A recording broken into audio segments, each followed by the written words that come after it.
नमस्कार। ये गर्मी में लोगों के पेड़ बहुत सूखते हैं, लोग परेशान भी रहते हैं।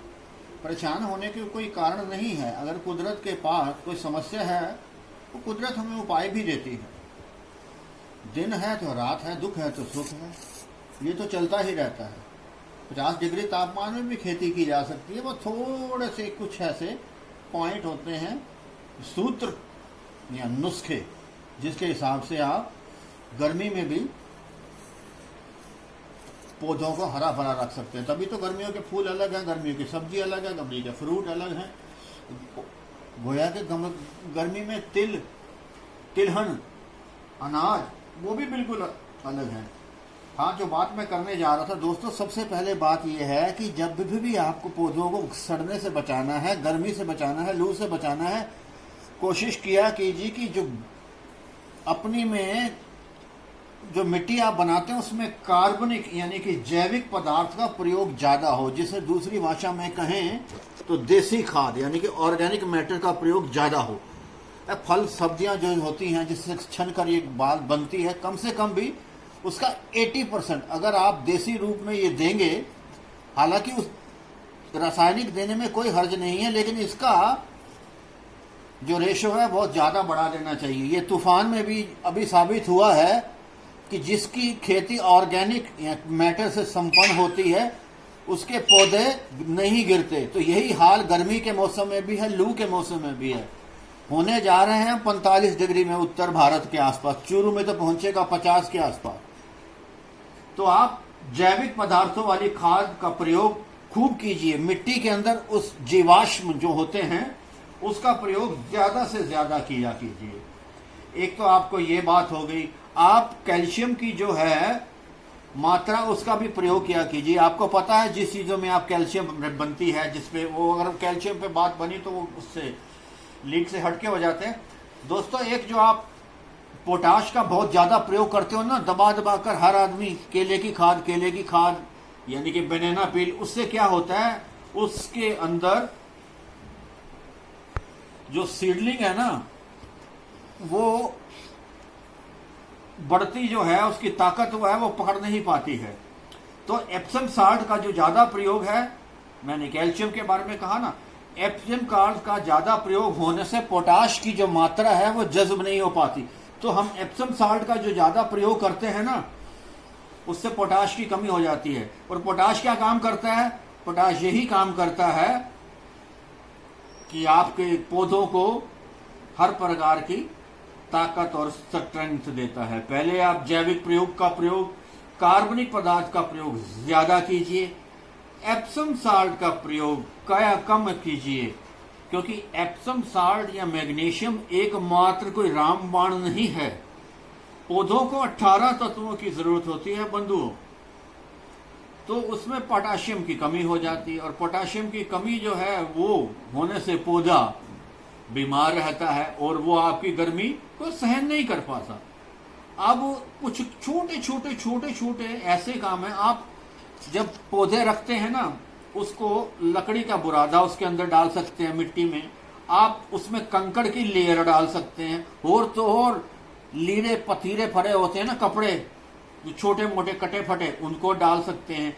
घने पौधे के नीचे, घने पौधे जो बड़े बड़े पौधों के नीचे छोटे छोटे पौधे रख सकते हैं, और जो घने पौधे होते हैं उनको दीवार के साथ रख सकते हैं।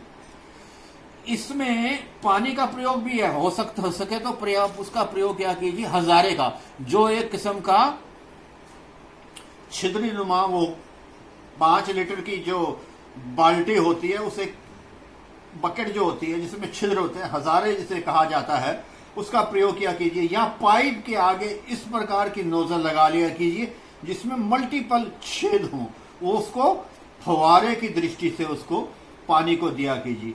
पानी को दिया कीजिए, सुबह दिया कीजिए या फिर सुबह दिया कीजिए या शाम को दिया कीजिए। आपको कुछ सावधानियां बरतनी है। लू में या ऊंचे तापमान में कोशिश करें आप कटाई ना करें, ना ही रिपोर्टिंग करें। खाद जैसे मैंने कहा कि आप दे सकते हैं रासायनिक, लेकिन ज्यादातर का प्रयोग अगर वो करते हैं तो जैविक पदार्थ का प्रयोग कम करें। पानी का जो है वो बहुत ही महत्वपूर्ण रोल हो जाता है। उसको पानी को सुबह शाम आपको देना चाहिए। सुबह का मतलब सिर्फ 7 बजे से पहले और शाम को 7 बजे के बाद। किसी भी कीमत पर 9 बजे या जब सूरज आपकी आंखों के चमकने लगे पानी नहीं देना है, उसमें बहुत भयंकर बीमारी हो जाती है। अगर सुबह हो भी गई उस दिन छोड़ दीजिए, शाम को पानी दीजिए, पौधे को कुछ नहीं होगा अगर आपके में अच्छी तरह उसके अंदर डीकम्पोज खाद है देसी। पानी का मैंने बतलाया बड़ा उपयोग हो जाता है। फुहारे नुमा आसपास पानी की बोतल, पानी के जो छोटे छोटे आप कटोरों में भर के आसपास पानी भी रख सकते हैं। तो कुदरत के पक्षी को भी मिलेगा और पौधे भी उससे खुश रहेंगे। वीड जो होती है ना, खरपतवार, जंगली पौधे दाएं बाएं आपके गमलों में लगे रहते हैं, गमलों के आसपास अगर आपका टेरेस गार्डन है वहां लगे रहते हैं, उनको हटा दीजिए, क्योंकि वो सारा पानी अपनी ओर ले लेता है। पानी तो छोड़ो, जितने भी न्यूट्रिएंट्स हैं वो अपनी ओर कोशिश करते हैं। अब जैसे कोचिया है, डफनबेकिया है, मॉन्स्टेरिया है, एरोहेड है, मनी प्लांट है, कोलियस है, बड़े जलने की इनमें समस्याएं आती हैं। इनको फव्वारे से सुबह शाम खूब नलाया कीजिए। ये पौधे हैं कौन से? एक्सोटिक पौधे हैं, छाए वाले पौधे हैं, फोलियर पौधे हैं, इनको कोई दिक्कत नहीं है। आपको सब्जियों की बेलों में, दूसरों में आपको पानी के फव्वारा कतई तौर पर नहीं करना है। जितने भी सजावटी पौधे हैं, फोलियज हैं, उसमें पानी के फव्वारे का प्रयोग किया जा सकता है। तो पानी के जैसे मैंने बताया, आप कटोरों में भी आप उस दाएं बाएं रख सकते हैं। कोशिश किया कीजिए कि जो पौधे हैं पूर्व पश्चिम उत्तर दक्षिण, आप पूर्व पश्चिम उत्तर दक्षिण, आप दक्षिण की दिशा में से आप रख सकते हैं। दक्षिण की दिशा में रखेंगे तो आपको वहां पर पौधे, सूरज जो है रोशनी कम पड़ेगी। हाँ, एक रासायनिक भी है इसमें, रासायनिक विधि भी है दोस्तों। एक खड़िया मिट्टी होती है जिसे चिकनी मिट्टी कहते हैं, जिसे इंग्लिश में केओलिन कहते हैं। वो 2% भी आप घोल डाल देंगे, पत्तियों पर छिड़काव करेंगे तो आपका 55 डिग्री तापमान भी धधकता सूरज कुछ नहीं कर पाएगा।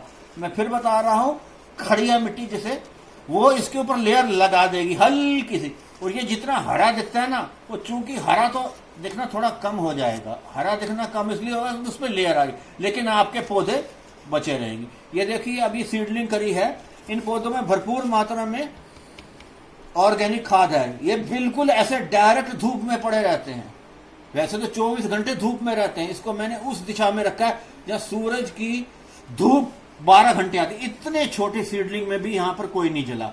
ये इसलिए नहीं जला कि जैसे मैंने सारी आपको बातें बतलाई हैं दोस्तों, मित्रों, बंधुओं, तो सारी चीज इसका अंदर डालते हैं। जाते जाते मैंने एक बात और, जो पोटाश का उपयोग आप करते हैं ना किसी भी रूप में, चाहे रासायनिक में करते हैं, ऑर्गेनिक में, या केले की का वो जो पील में, वो भी इसमें करना बेहतर रहता है, क्योंकि वो बहुत ही उससे बचाता है। हाँ, एप्सम साल्ट का प्रयोग आपको कम करना है, जैसे मैंने पूर्व में भी बतलाया है।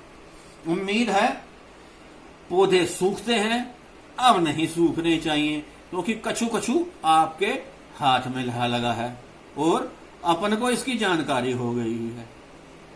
चलिए, आज की मुलाकात बस इतनी। सायोनारा, नमस्कार और धन्यवाद।